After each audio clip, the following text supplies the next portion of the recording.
Yo quiero hablar de algo tan simple que es fundamental para alcanzar la salvación. La salvación comienza con creer. Un día un carcelero le dice a Pablo: ¿qué haré para ser salvo? Pablo le dice: cree. Ah, entonces, pastor, ya estoy salvo porque yo creo. Marta creía en Dios y Jesús le insiste: cree. Entonces, ¿cómo poder entender las palabras de Jesús que le diga a un creyente que crea? Quiere decir que nosotros no hemos entendido qué significa creer. Jesús está hablando con un creyente, con alguien que creía en Dios, que creía en la resurrección, que creía en Jesús. Y le insiste: tú tienes que creer. Y mira, en toda la Biblia nos cuenta los hechos más asombrosos de Dios con una finalidad: que tú y yo podamos creer. La Biblia nos invita a creer. ¿Y qué cosa es creer? Y para eso se resume en una palabra tan importante que tiene tanto poder, la palabra fe. Fe es creer. La Biblia dice: el justo por fe vivirá. La experiencia del justo es una experiencia de fe. Hebreos 11:6 dice: sin fe es imposible agradar a Dios. Imposible. ¿Qué cosa es imposible? No hay medio, no hay modo. Si tú no tienes fe, no puedes agradar a Dios. ¿Qué cosa es fe? Hay lindos conceptos de fe. Fe, según Hebreos 11, es creer en lo que no se ve. Otro concepto lindo de fe es la respuesta humana ante la iniciativa divina. Dios te ofrece su gracia y el hecho de que tú recibas esa gracia se llama fe. Mas, ¿qué cosa es fe? Si la Biblia hace un énfasis tan especial en creer, en tener fe, entonces nosotros tenemos que aprender a creer. Y el versículo 40, Jesús le dice a Marta: ¿no te he dicho que si crees verás la gloria de Dios?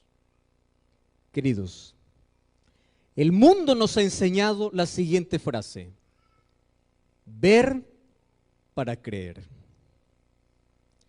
La Biblia nos enseña: creer para ver. No necesitas ver para creer, necesitas creer para ver.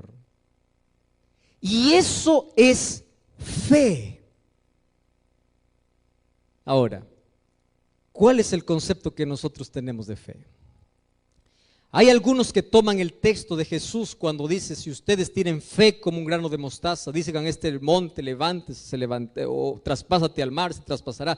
Porque para aquel que tiene fe, todo le es posible. ¿Ustedes creen esa promesa? Amén. Levante la mano aquel que cree.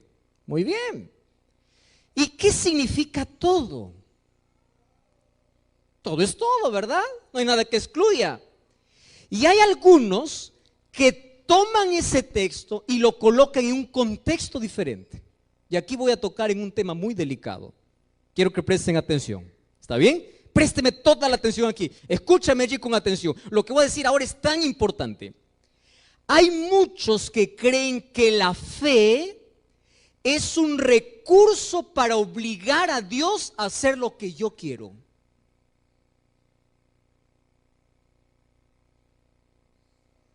Es por eso que algunos incluso comercializan la fe. Ustedes ya escucharon un sermón así: ¿tú quieres un milagro en tu vida? Yo te vendo a ti agua bendita, agua con oración. Tomas esta agua y lo tomas con fe y el milagro llegará. ¿Escucharon predicaciones así? ¿Tú ya escuchaste predicaciones así? Quiero saber cuál es el tamaño de tu fe. Dime cuál es el tamaño de tu ofrenda. Tú tienes que dar más, porque mientras más das, entonces tienes que tener más fe y milagros van a suceder. ¿Hasta dónde llega el ser humano a usar la fe como un recurso caprichoso. En otras palabras, Señor, mírame, yo creo en ti y tú vas a hacer todos mis gustos. Hay algunos que piensan que eso es la fe. Ustedes ya vieron, por ejemplo, personas ir a Jesús así: Señor, mírame, yo estoy enfermo. Señor, estoy enfermo y quiero que me sanes ya, ahora. Es decir, tú mismo colocas la manera como Dios quiere que lo haga.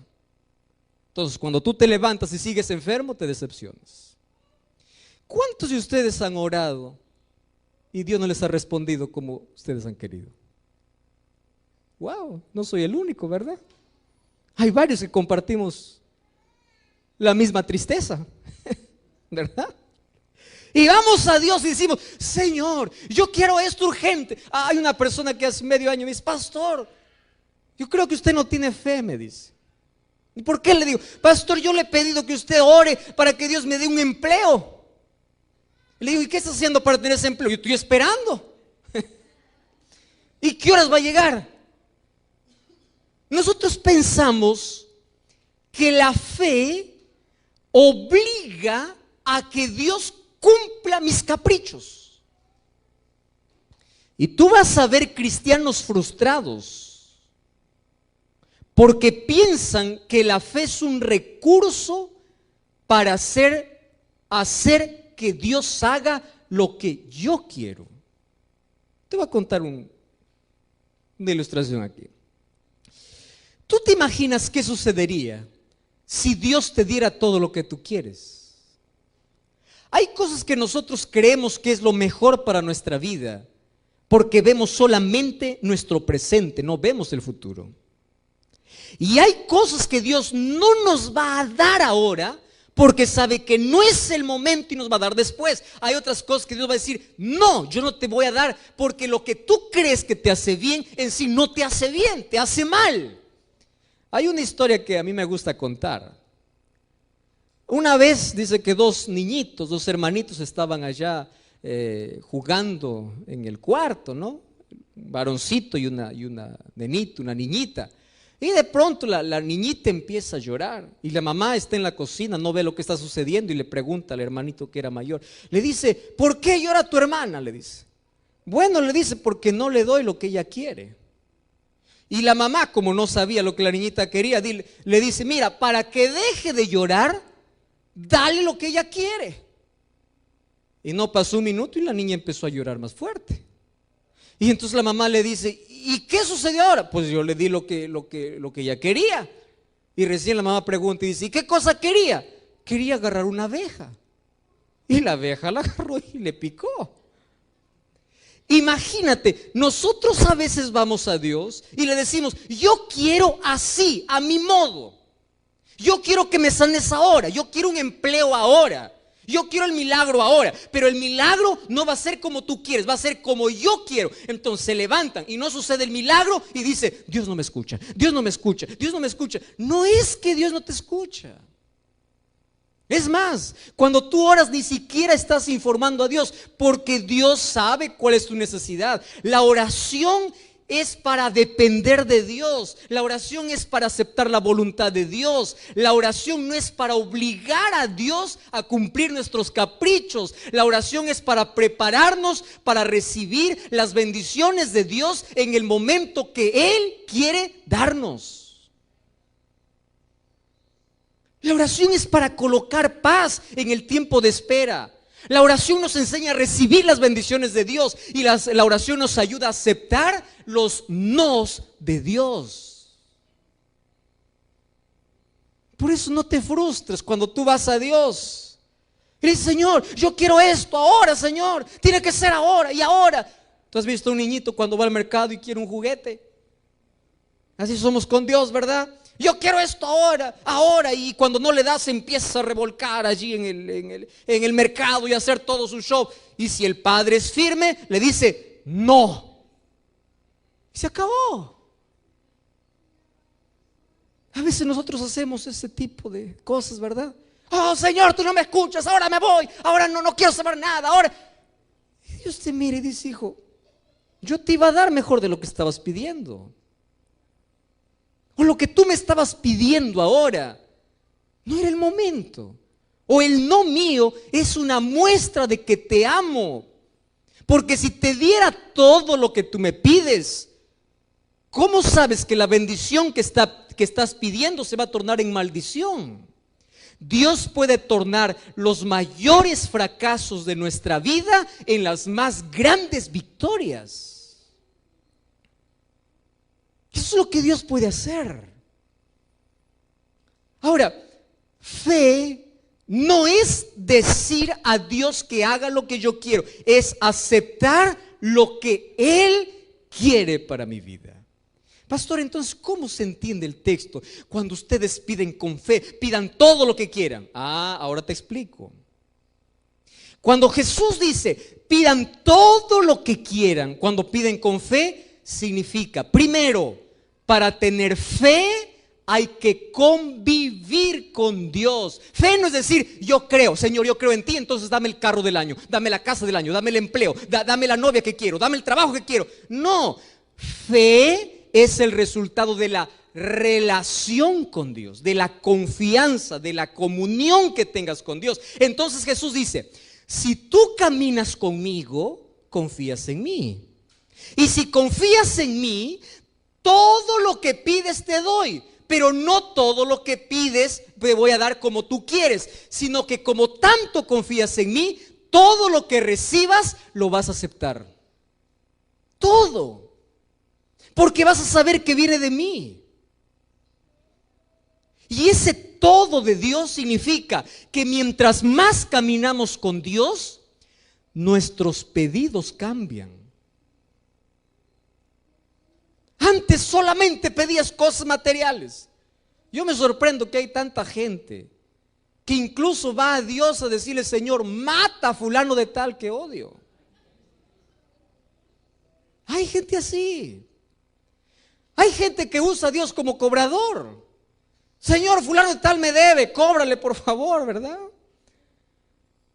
Y los seres humanos hemos aprendido a pedir. Entonces cuando nos levantamos, Dios no responde y dice, no, Dios no me escucha, Dios no me escucha. No es que Dios no te escuche. Cuando Jesús dice, todo lo que pidieres será dado, quiere decir que cuando caminas con Dios, hasta tus pedidos cambian, porque tus pedidos se tornan más espirituales que materiales. Si quieres ver la gloria de Dios, tienes que creer. Tienes que tener fe. Y fe es algo que te mueve a la acción. Fe no se limita solo a creer, a tener un conocimiento, decir, Dios existe. No. Santiago 2:19 dice así, el diablo también cree. Ahora yo te voy a decir una cosa. Hace tiempo yo leí una frase que me estremeció y decía, el ateísmo es tan extraño en la existencia humana que ni siquiera el diablo ha llegado a ese nivel. Porque el diablo es creyente. Santiago 2:19 dice que el diablo cree y tiembla. Hay muchos cristianos que ni creen ni tiemblan, es decir, ni el diablo llegó a ese nivel. Pero allí dice no se arrepiente. Es igual que muchos, ¿verdad? Creen en Dios, pero no se arrepienten. ¿Qué tipo de fe es esa? ¿Qué cosa es fe, queridos? Si es tan importante la fe para ver la gloria de Dios, tú tienes que comprender que fe tiene que ver con dos palabras importantes. Primera palabra, fe es confiar. A ver, repitan, ¿qué cosa es fe? Una vez más, ¿qué cosa es fe? Segunda palabra, fe es obedecer. ¿Qué cosa es fe? El padre de la fe fue Abraham. Abraham creyó, confió y obedeció. Fe no solamente es decir, yo sé que Dios existe. Hasta el diablo cree así. Fe te lleva a una entrega. Y ojo con lo que voy a decir ahora. Los seres humanos somos tan extraños y curiosos. ¿Sabes por qué? Porque confiamos en quien no debemos y desconfiamos en quien debemos confiar. Te voy a hacer un ejemplo. Una mujer cree en un hombre que lo maltrata y sigue viviendo con ese hombre porque cree en la palabra de su marido que le dice, esta es la última vez. ¿Por qué sigue viviendo con él? Porque cree en su palabra. Una esposa cree y sigue viviendo con su marido después que le falló más de 10 veces porque el marido vino y le dijo, nunca más te seré infiel. Y ella sigue creyendo, por eso sigue junta. Así somos los seres humanos. El ser humano cree cuando va al médico que la medicina que le da le va a hacer bien y lo toma y le obedece exactamente como dice la receta, porque cree en el médico, no está preguntando si le da veneno. Cree. El ser humano cree cuando sube a un avión, nunca ve el rostro del piloto, no sabe quién está dirigiendo, no sabe ni siquiera si el piloto está durmiendo, está despierto, pero el ser humano cree en alguien que no ve, pero cuando se trata de Dios, no cree. No cree. Así somos los humanos, ¿verdad? Creemos en el médico, creemos en el piloto, creemos en aquel que nos hace daño, creemos. Ahora, viene Jesús que es fiel, tu Salvador, tu Dios, tu amigo. Viene con una promesa y dice, hijo, yo te llamo, no temas, yo estoy contigo. Y Dios está llamando a ti desde hace tiempo. Y dice, por favor, hijo, yo te estoy llamando, ven, ven. ¿Y tú qué cosa dices? No, ¿por qué? Tengo miedo. ¿Y por qué tienes miedo? ¿Acaso no crees que Dios dice, no temas porque yo estoy contigo? Ah, no, ¿por qué no crees? Así somos los seres humanos. Estoy acordándome de una historia. Ustedes lo han escuchado muchas veces. De un malabarista que en una cuerda cruzaba de un extremo a otro, un tremendo abismo, en solamente una cuerda. Y aquí de este lado había un grupo de personas que cuando veía este malabarista, así, algunos de curiosos, ¿verdad? A ver qué hora se cae, qué hora se cae. Y este comenzó allí en la cuerda a sostenerse, tenía tanto equilibrio que empezó a paso avanzar, paso a paso avanzar, paso a paso avanzar. Y toda la gente cada vez se le paraba la respiración, ya entrecortada la respiración, porque no sabía si iba a llegar, hasta que dio el pie, puso el pie en el suelo firme y toda la gente empezó a aplaudir. Y había otro grupo de gente esperando al otro lado, diciendo, wow, qué impresionante. Entonces el malabarista se acercó a uno y le dice, ¿tú crees que yo puedo volver nuevamente en la cuerda hacia el otro lado? ¿Qué cosa creen que le respondió? Claro, yo sí creo, porque yo ya te vi cruzar de nuevo, lo haces con más experiencia. Yo sí creo. Y le dice, ¿tú realmente crees que yo puedo volver? Le dice, sí creo. Entonces le dice, si tú crees, súbete a mi hombro y vamos juntos. Ah, no, le dijo, ahí sí no me voy. Yo creo que tú puedes cruzar, pero subirme en tu hombro, eso no. Así sucede nuestra fe con Dios, ¿o no? Tú dices, yo creo en Dios, amén, aleluya, Dios existe, creo. Y Jesús te dice, ¿tú crees en mí? Y tú dices, sí, Señor, yo creo. Entonces Jesús dice, si tú crees, súbete en mi hombro. Súbete. ¿Y cuál es la respuesta que hace el ser humano? Ah, no, Señor, subir a tu hombro no. Fe, confiar, obedecer. La fe te mueve a la acción. La fe hace las cosas posibles porque tú confías en Dios. Fe es confiar en la voluntad de Dios. Fe es obedecer. Fe es saber que Dios nunca te va a traicionar, nunca te va a fallar. ¿Y qué sucede cuando tú tienes fe? La fe te lleva a una entrega completa a Dios. Por eso, tú no me digas que tienes fe si no te has entregado a Dios. Porque ¿cuál es la demostración de fe? Fíjate una cosa. ¿Por qué una pareja de novios se casa? ¿Tú ya escuchaste a alguien decir, yo me caso para ser feliz o para ser infeliz? Nadie. Nadie se casa para eso. Cuando una pareja se conoce, empiezan allí a conocer sus gustos, empiezan a ver sus semejanzas, sus diferencias, empiezan allí a noviar, a salir, empiezan a conocerse y llega un momento en que dicen, mira, yo confío en ti y porque confío en ti, yo decido vivir contigo. Vamos a vivir juntos, ¿verdad? Nadie va a convivir con alguien que desconfía. En otras palabras, ¿qué cosa estás diciendo a ese joven o a esa señorita? Yo tengo fe en ti. Yo creo en ti. Y porque yo creo en ti, yo decido vivir contigo. Lo mismo sucede con Dios. Tú empiezas a conocer a Dios mediante la Biblia. Y cuando conoces a Dios, llega un momento en que tú dices, Señor, te conozco que yo quiero vivir contigo. Y Jesús viene y dice, está bien, quiero vivir contigo, vamos a casarnos. Y ese matrimonio, ¿cómo se llama? Bautismo. Y cuando te bautizas, tú empiezas a declarar públicamente para todos de que tú confías, de que tú crees y que tú decides entregar tu vida a Jesús. Y que tú decides vivir con Él porque confías en sus promesas. Pero si tú tienes miedo de ir a la presencia de Dios, tienes miedo de entregar la vida a Dios, tú estás diciendo, no creo. Porque aquel que cree, se entrega.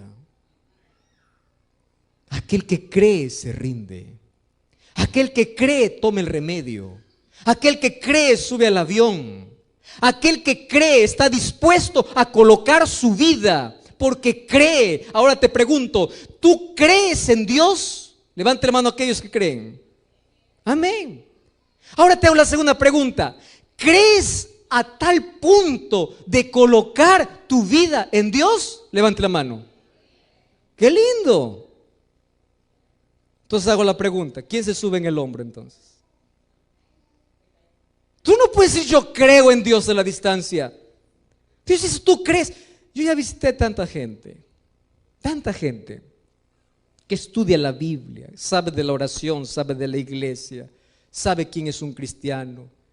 Yo les voy a decir algo con tanto cariño, queridos. Ser cristiano es la mayor elección que puedes tener en la vida. Te voy a decir por qué. Ser cristiano representa tener calidad de vida.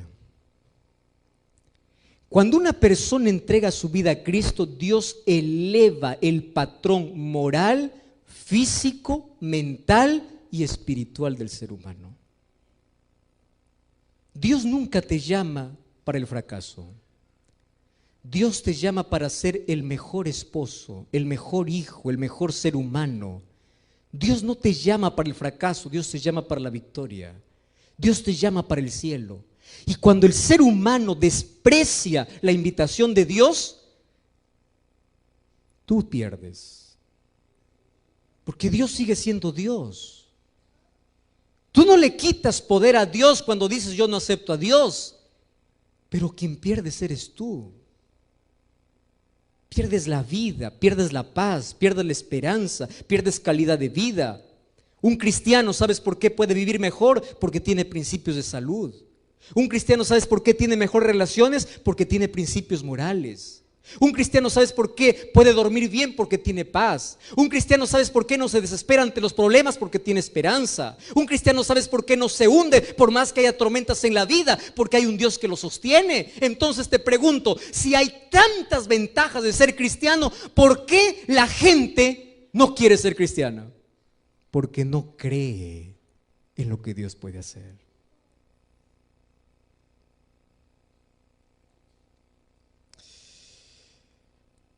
Cuando yo estaba comenzando a hacer mis prácticas como misionero allí en la ciudad de Lima, yo conocí a un profesor, un catedrático de una de las universidades más prestigiosas de la capital. Y un día yo me acerqué para él a preguntarle, decirle: ¿cómo es que tú así empezaste a frecuentar la iglesia, a conocer de Dios o aceptar a Dios? Y él me dio una respuesta media complicada de entender. Me dice: pastor, yo nunca creí en Dios. No, está bien, eso fue tu pasado, yo sé que ahora crees en Dios, porque ahora es incluso líder de iglesia. Sí, dice, pero usted no sabe mi historia. Yo maldije a Dios porque me quitó a mi madre cuando yo tenía 8, 9 años de edad. Y yo crecí odiando a Dios. Y yo me puse aquí en mi mente: durante toda mi vida yo voy a estudiar la docencia solamente para colocar en la mente de todos los alumnos que la mayor ignorancia es creer en un Dios que no existe. Y yo crecí odiando literalmente. Si yo negaba la existencia de Dios, no era porque yo no descubrí en un laboratorio diciendo que Dios no existe, no, yo crecí odiando la existencia de Dios porque ese Dios me hizo daño. ¿Cómo es posible que no haya hecho nada para que yo pueda vivir sin madre? Usted no sabe cuánto sufrí. 10, 12, 14, 15 años empecé cada vez a colocar argumentos y argumentos de que Dios no existe. Empecé a investigar en la ciencia, empecé a investigar en la biología, en todas las ciencias, y un día me convertí en profesor. Entonces, cuando yo me convertí en profesor, mi primera clase para todos mis alumnos siempre era: no quiero un creyente en este salón. Y si yo sabía que había un creyente, yo intentaba hacer la vida imposible de ese creyente. Es más, si yo podía jalarlo en todos los cursos y permitir que nunca se graduara, yo lo haría, porque yo odiaba no solamente a Dios, sino a todo aquel que creía en Dios. Pero un día, yo estaba en mi salón de clases. Y mientras yo estaba allí con la tiza en la pizarra, colocando algunos conceptos básicos, escuché un sonido en las ventanas y vi que la pizarra empezó a temblar. Y temblaba, y temblaba, y temblaba. Y vi que todos los alumnos empezaron a correr. Yo, autosuficiente, y dije: yo no tengo miedo a nada. Yo le dije a mis alumnos que se calmaran. Y yo pensé que esto pasaría rápido, más empecé de que la pared donde estaba la pizarra empezó a rajarse. Y yo empecé a desesperarme. Y nunca vi a la muerte tan cerca de mí. Miré por la ventana y vi que el edificio que estaba al otro lado empezaba a desmoronarse. Y todos empezaron a gritar. Y yo vi que el católico empezaba a persinarse, el evangélico empezaba a orar, el adventista empezaba a clamar, y todos empezaban a hacer grupos y se abrazaban y decían: Señor, Señor. Y yo no sabía qué hacer. Todos corrían a su Dios y yo no tenía dónde correr. ¿A quién corro? Y yo pensaba que el edificio iba a caer sobre mí. Y yo me imaginé toda la tragedia que puede venir. Y me imaginé muerto y mi familia. Y dije: ¿y ahora dónde voy? Y todo el mundo se abrazaba, oraba. ¿Y yo qué voy a orar? Yo no creía en Dios. Y cuando vi que aquellos ladrillos empezaron a caer, es saber que